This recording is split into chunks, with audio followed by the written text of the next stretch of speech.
I'd like to talk to you a little bit about strumming. It's really hard to write about strumming. It's much easier to show it. I think that's why there's no really good books on strumming that I'm aware of.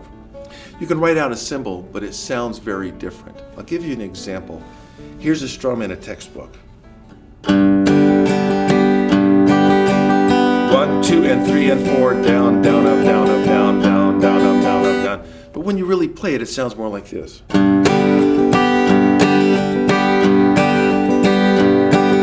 Now this sounds way different to me than this. So usually if you find a strum in a book or written out, you should learn it and get it on automatic and then just play it till it finds the feel. It takes a while to find that feel. And it's a really great thing to copy people on YouTube or to copy other people's strumming. I think it can really help you. When I talk about the theory of strumming, there's one thing we talk about is the down-up motion. And I mostly strum down on the beat and up off the beat. For example, if I'm counting 1 and 2 and 3 and 4 and 1 and 2 and 3 and 4 and then I'll leave some of those out so it doesn't sound the same all the time. So I'm going to leave out the end of 1. So I'll go down, leave that one out, and down, up, down, down, up, down, down. And even though I don't play, I still have to move my hand. Here's a strum that most people know I call the folk strum.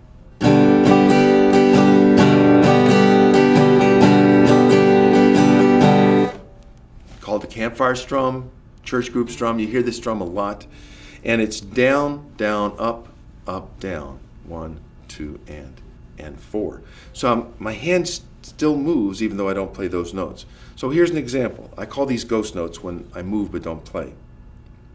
Down, down, up, down, up, down, move, down, up, move, up, down, up. So your hand keeps moving the whole time. So if you hit one of those strums by accident, it's fine. You just keep going. Don't lose your place. Keep your rhythm going. So always keep your hand moving. It's just like tapping your foot right here. It's kind of where the clock is.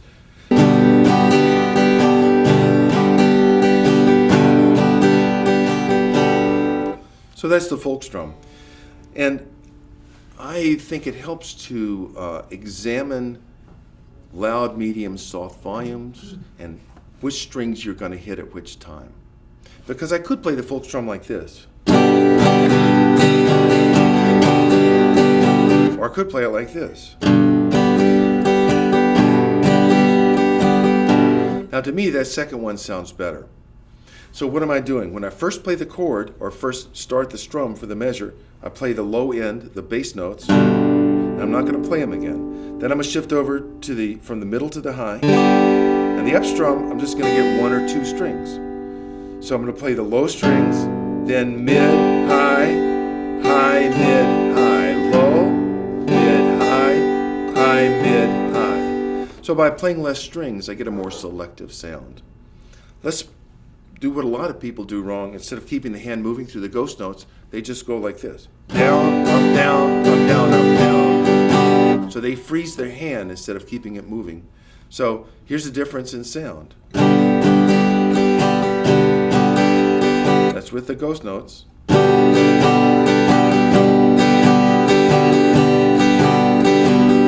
Without the ghost notes, it sounds choppier, doesn't it? And not as quite as smooth and fluid. How about with all downstrokes? Let's try that.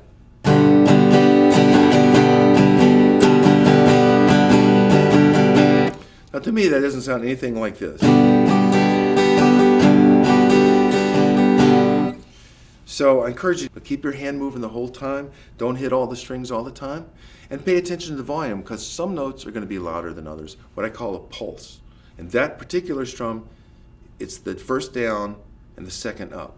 Down, down, up, up, down, up. Down, down, up, up, down, up. Down, down, up, up, down, up,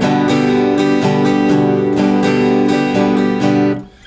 So as long as I keep my hand going, I can change the style and keep going. For example, I'll play a bunch of different strums without changing or stopping. Here's the folk strum. Now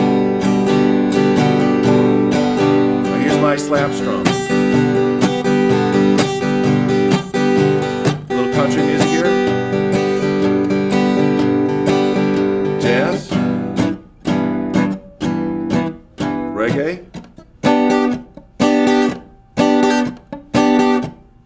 Backbeat rock. So I kept my hand moving the whole time. I was able to go between strums because I just varied which ones I hit. So that's something to help you maybe think about strumming and work on it.